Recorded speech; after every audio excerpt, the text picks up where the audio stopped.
Okay, you can close deals, you're making money, congratulations, but now what? FlowChat fam, how's it going? Sales Ascenders, you're here for a spotlight series, and we're talking to real people to get real results. They're on the front lines, in the marketplace, in business, and we need to cut through the fluff and grow our businesses and go to the next step. And if you're looking to do all those things, you come to the right place with the spotlight series. Hey, a fellow FlowChat fam member is going to help us with this process, and it's specifically with SOP, standard operating procedures. We're going to hone in on onboarding. This makes such a big difference for the business. In fact, it also helps sell more. What do I mean? Hey, hang with us from this conversation. We're going to get into it. But to have that conversation, we need Cristina. Cristina, how's it going? Hi, doing well, thank you. How's everybody? I appreciate you jumping on, and I hopefully everyone is doing fantastic. But this I think is worth everyone knowing. We're going to get into processes and onboarding, and you're doing this for clients right now, so you're going to willingly share some best practices. I appreciate you for that. But where in the world are you? Where are you right now? I'm in my humble abode here in Bucharest, Romania. Romania. She's all Yeah. across the world, and you're dealing with clients also all across the world. So you get to see some helpful perspectives that I think will be powerful for our viewers today. I always like to jump right into results and what people are looking for in the beginning. So that being said, today's episode is focused on onboarding. You're closing deals. People are closing deals. Business owners, entrepreneurs watching, listening to this right now, they're closing deals. This is for you. And once that happens, what is the very next step? That's a great question, and very many people have very different approaches to this. And the reason why most people kind of reach out to me with help for onboarding is because, like you said, they've gotten the deal through the door and they're like, okay, now there's a laundry list of things that I need to do to get them access to my course and get them to sign the agreement and send them the welcome email and let them know where to look for the stuff and what do I do first. So there's not like order wise, there's not necessarily a one right way or one right order in which everything needs to get done. It's just that you need to have some check boxes checked, right? I like to think of it as like there's two sides to onboarding. There's the admin side of onboarding, which is like, you're getting the agreement signed, so you're legally all set up. You're getting the payment. They have an onboarding form maybe to fill, like all of that administrative stuff. Mm-hmm. And then there's the human side of onboarding, which is like, you're getting on the onboarding call with them. What do you talk to them about? How do you put together a roadmap for them so that at any point while they're going through your program, they know where they are and where they need to go next, and they don't have to figure it all out themselves. Because as soon as they lost that connection and as soon as it stops clicking in their head, that's when most people fall off the rails, and basically your program ends up just another like book on the shelf that never really gets opened again. That's such a powerful statement you just made it there at the end. There's a couple things I want to unpack that you covered already. Number one is have a checklist. Number one is just have a list. So if you don't have a list and you're like, I just kind of figure it out, or I just get it done, you're going slower than you can be, and you're enduring way too much pain. You're enduring way too much pain. I want to touch on pain in a second, but the last piece, I can't forget. It was really good. Where people fall off the rails? Fall off the rails. Yes, I want to highlight that part. Thank you, Cristina. Because as soon as people have to pay money and use their brain, and you might be like any business owner, entrepreneur watching this, you might be judging. You're like, those guys drive me crazy. But we're not any better. Let's be honest. Like, we're not. How many programs have we all bought? And then you're like, Christina's thinking about. Listen, I'm not. I'm in that bucket too. And here's what I'm saying. I'm not casting guilt or shame on anyone listening, watching to this, right? Those, like, I don't want any of that stuff, right? That doesn't serve us, right? But what does serve us is knowing that is a reality, and having a solid onboarding process keeps our customers engaged, and they're going to get more results and love you and then refer more. And so when you said that, I was like, bing, like that is right on, Cristina. So for the checklist, and anyone watching this, Cristina, usually I do this towards the end, but right now is just such a perfect time for someone just jumping in. You're already giving value right away. If people don't have a checklist, or they're not confident in their checklist, or they like to see some of your best practices, where's the best place to find you? They can head over to my website. It's BeeProductive.eu, B with two E's, like the bees, the bzz. Ah, .eu. So here I'm Yeah. putting, make sure I spell that right. Yep. So check out the site and a checklist. So Cristina is a great, powerful resource just within our FlowChat community and fam. What should the checklist be? She'll have those answers for you and is more than happy to help you with that. So yeah, step one is have that checklist. You're like, hey, a particular order isn't necessarily like the most important. It's just that you have a list and that it also gets done. And Exactly. here's something that I would like you to speak to a little bit. While our prospects and soon to be clients, customers have pain, us business owners and entrepreneur endure all different types of pain and overwhelm throughout the day. And if we don't have good processes, it's actually like if we sell too much too fast and then we have to Hmm. do all the delivery and fulfillment and we don't have good systems, that creates a tremendous amount of overwhelm and weight to where we actually are in so much pain we don't want to sell more, which ends up killing the businesses. A lot of business owners, entrepreneurs never figure out the cycle and they just, it's not for me. They don't realize they can be set free. The processes that you are so dialed in on set entrepreneurs, visionaries, and business owners free. So can you talk about that transition of pain, where it's like what it's like not having it, how you put some of that in place, and what it feels like after? Interesting question. Yeah. So the way most people think about it is like they want to start outflowing, right? And that's what they use FlowChat for. They're like, "Oh yeah, I'm going to start prospecting and I'm going to tell all these people about my product." And they set all of these KPIs of like, "Oh yeah, I'm going to outreach like 50 new people today and I'm going to track all of this." And they have this entire process and then I'm going to get 10 clients at the end of the month. And they kind of stop there. They're like, yeah, I got 10 clients.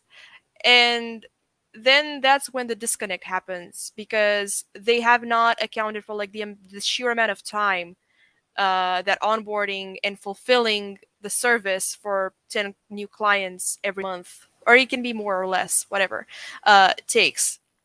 So then they see this huge influx of work coming through and they're like, oh man, now I have to take care of doing the fulfillment and onboarding of this. So I have to stop prospecting because I have to take care of this first. So all of that momentum that they built Mm, before is now gone because now they've stopped prospecting. They're focusing on fulfillment and onboarding. They're doing that kind of like from the seat of their pants. So some of maybe they're doing it right. Maybe some things are falling through the cracks. We don't like we I don't know. Um, but then once they see the light and they're off to the other side, they now look at their pipeline and it's empty. mm, So they have to start the process all over again. So their business is constantly going like this. You know, they've got mm. periods of growth with periods of not growth. Uh, It's true. yeah, and like that's why most people's business just looks like that because they've stopped outflowing in order to be able to fulfill the orders that they've got coming through. Whereas what the on like when you create a good process for onboarding, and that's like lots of parts of that process can be automated. You don't like most of it you don't have to do manually. Ideally you wouldn't, um, but ideally what happens is you don't have to stop outflowing in order to focus on the fulfillment. The fulfillment side gets taken care of, or like the onboarding side at least gets taken care of semi automatically, Mhm. so that you can continue prospecting at the same time, so that your business can just go like this instead of like Up and that. down. I'm assuming everyone listening, watching to this right now, um, you're tired of the roller coaster, and Yeah. or you're like you're getting started, and you're like, you know what, I just never even want to do that. Having solid system and it like I say this so passionately because I rank like 96% visionary. Right on the entrepreneur operating system evaluation, like traction, rocket fuel, or the empire. Mm-hmm. There's a bunch of different Yep. systems out there, and shameless plug for Alex Sharfin, who former business coach, and actually just saw him, and he still helping us with a couple things. Um, Made a huge difference. It actually made running a business like fun and possible and growth like exciting again. And Cristina, when you and I are talking now, I'm like, man, I know other business owners, entrepreneurs are freaking like they need your superpower. You help them go faster, go further, enjoy actually what they do. You, you bring the sunshine comes back out again, right? So all this being said, when that gets put in place and some of that pain goes away, you get that stability that you're referring to. I'd like to go into this a little bit more detail of some of those systems, right? So we have the checklist, we know the result that we get for it. That's great. Like how? Like what's the tech stack? What programs are we using? What information are we plugging in? How are these zapping or automations built? Like, Hmm. can you speak to some of that? Yeah. Um, Honestly, your softwares, they're your vehicle. So what you put into the vehicle and the journey that you're taking people through is much, much, much more important than the softwares that you're using to create the process. Like any software you're using, like if it can send an email and if it can do the job, it will do the job. What matters is what you put into it.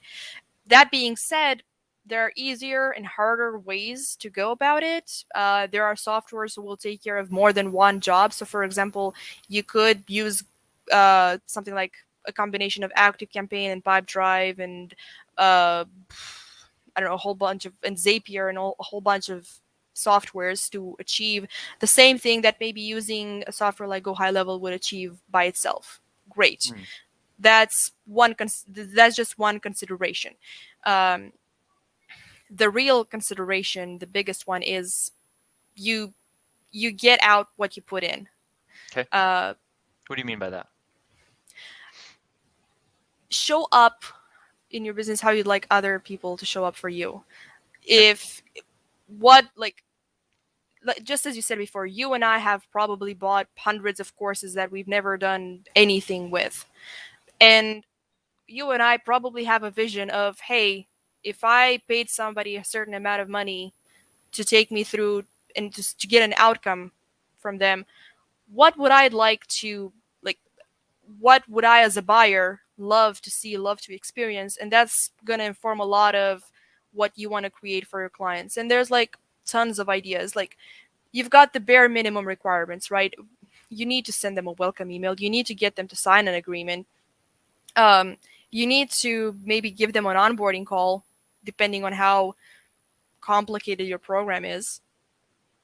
So there's like maybe they need you need to set up some expectations somehow for what they need to get out of the program, and depending on how involved you as the coach are inside of there, you might also want to think about like how do you measure their progress? Like are they able to objectively tell if they're getting results and they're making progress with your course or program, and if so, then how are you facilitating that?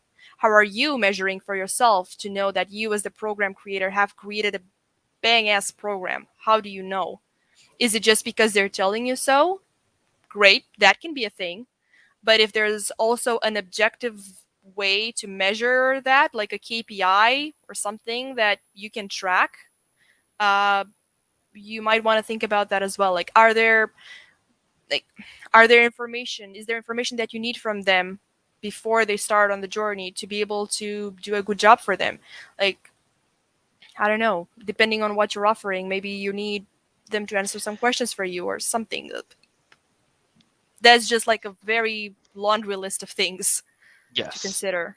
So you're really good at setting up, identifying, hey, what's the, simplest like tech setup, putting all the processes in place. So what's great is when somebody buys, and if it's in Stripe or whatever program someone's using, and you can, in that event, creates a trigger that Mm-hmm. starts sending emails and auto-populating information in the emails, and then, moving cards over and wherever the CRM is, high level or pipe Yeah. drive, the two you mentioned, and like stuff can just start happening.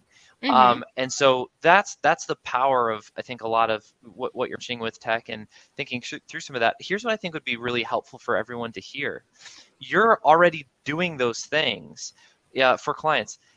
not obviously talking about any particular client, what are some really like powerful trends and things that you're seeing in other businesses that are working really well that all of us listening to this right now could implement into our own business? Ooh, that's exciting. That's an exciting I question. agree. Uh, I'm ready to take notes. so the most exciting trend that I've seen is gamification so far. Let's talk about gamification, Christina. This one's um, huge. because a lot of people struggle with this, like, okay, so I've onboarded them, but they've never really showed up for the coaching calls, or they've never watched a single video in And the why should course. they? Exactly. And a Gotta lot give them of a reason. people exactly.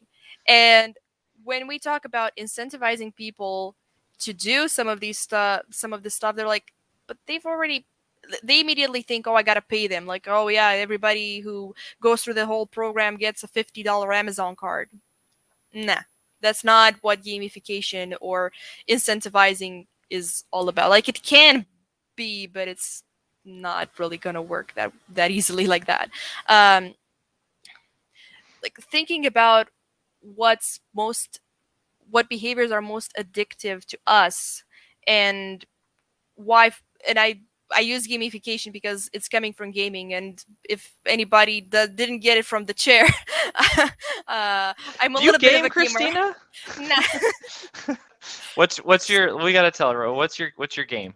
The one you play the most Right now or just in general? right now? Guild Wars 2. Yeah, Just because it's very casual. It's very casual friendly, so it's all I can afford time wise. time wise. Well, it's Yeah. good that you're managing time because I've when I was younger I played a ton of Halo and GoldenEye and Mm-hmm. N64 and Smash Brothers, all different things. And some of my kids are starting to play those games now, so it's interesting to see. But here's like just so everyone, no one tunes out here. Business owners, entrepreneurs listening to all this, I don't want you to tune out because we're talking about gamification. And ironically, my CTO is also a gamer, very, very good, coding engineer minded, just like yourself, Christina.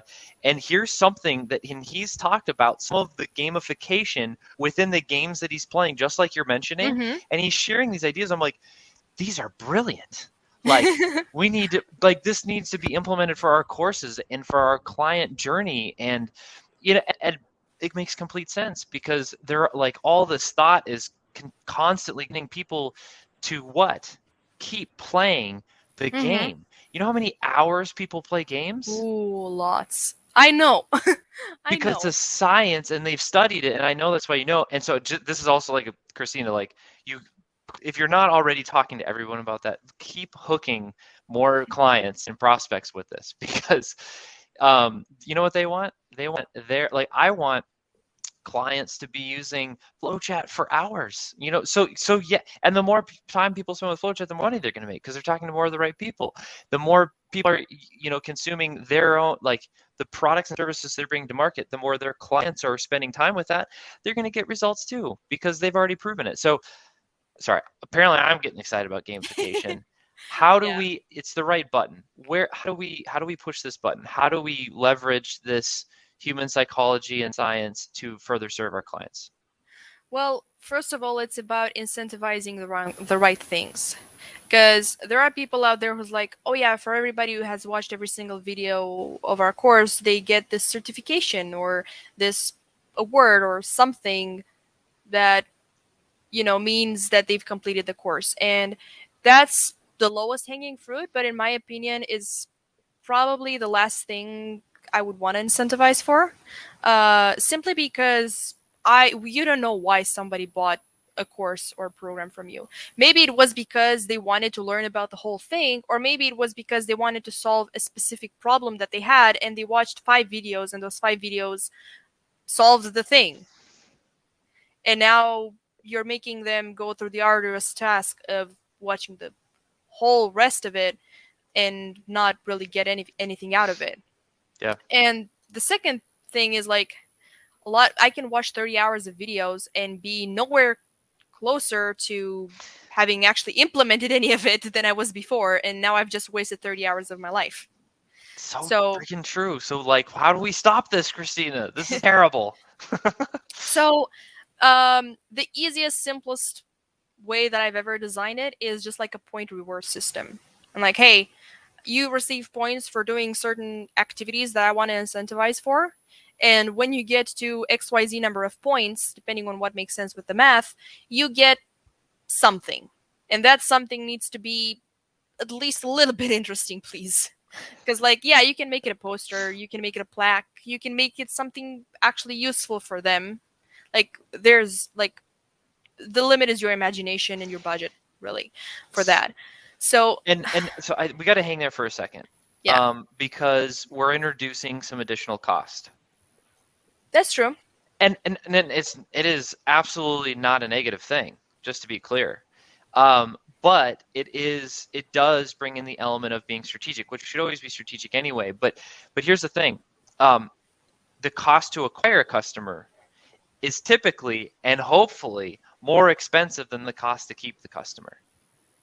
Yeah. Therefore, spending, you're like, I gotta, spend a little bit more, right? But if they stay for X amount longer, or buy additional, or upgrade, Or they refer you to 5 other people because they've gotten even great just results. one extra person, Mm-hmm. so we got, and I just want to pause there, because sometimes some business owners, entrepreneurs will shut down. I gotta spend more, and then it's like another process to yes, it's true. Time and money, totally true. Hey, Yes. have you ever heard of the ClickFunnels to Comma Club Award? It's a poster. Yeah, That one.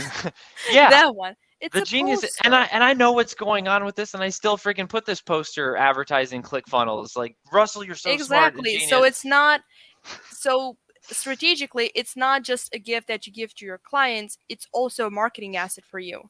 Because once 1, 2, 3, 10 people start throwing pictures of themselves with these awards around, the word's gonna go out of like, what are these people with these posters doing what up? is this? It's so it becomes about more than just the physical gift. It becomes about it becomes the symbol. I'd be curious to hear your take on this. T-shirts. Gamification with T-shirts. Good idea, bad idea?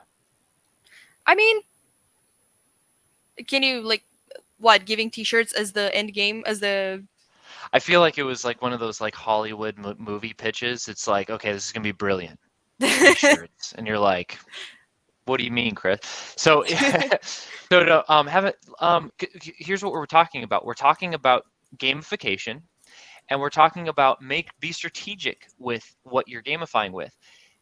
For example, have a poster or some award that people can hang, so that us as business owners get further additional advertising and marketing for our business. Very, very good idea. And a T-shirt can, I'm just, here, Puma, this episode sponsored by Puma. If I'm wearing a BeeProductive.eu T-shirt, it's further, marketing, advertising you. So, and I was just curious, like, is this a good idea? Is it a bad idea? So T-shirt might be cheaper than a plaque, but that's true. But I'm gonna be a little bit biased here because I have a love-hate relationship with T-shirts. I like T-shirts, but I don't like branded T-shirts. Like this is it's probably just my thing. I don't go around like not even Puma or anything like that. Like I don't typically wear branded T-shirts, not even with clothes brands. So if I'm not gonna wear a Puma T-shirt, there's just like because it has the manufacturer. Puma, You on manufactured clothing. yeah, or just a cool print. Like if you gave me a T-shirt with a really cool print that I could wear and nobody will know that it came from FlowChat or Puma or whatever, hell yeah. Like it can have some cool words or a cool print or whatever. Just I don't want to be a walking advertising when I go outside. This is good. What if this is real? I'm like, now I'm really curious. Okay, so what if it was a cool slogan or phrase, mantra that you totally resonate with? It hits your values and you're down for. And it just so happened that on the sleeve there was like a little icon. That's fine. That's fine. So that's fine. What I personally, so this is a personal opinion. I don't know that if that everybody thinks the same way. Right. But if I Right. go and I have Be Productive right here, I'm gonna barf. Yeah. Even You're if like, it's my own thing. Even if it's okay. my own thing. If it's like it's nice slogan, it has like a little bee stitched up in here, like something, or like fine. But don't make it like Don't put it in my face. Now here, I yeah. wanted to hang here just for a second. One, I was personally curious in your personal stance on this. And yes, everyone listening, watching, Christina will not be potentially the avatar of your avatar, okay? Or all like the one resounding voice of your avatar. No, but here's what's important of what we just covered though. This is how our prospects and clients feel and want to feel. They don't want to feel like what you just said, a walking advertisement. Yeah. Some even you're gonna have some diehards, that are just like, Yeah. yeah, FlowChat, Be Productive, click for all these different brands for life. You're gonna have some of those, but even those people will still wear the values and the mantra that is the ethos of your brand and your movement.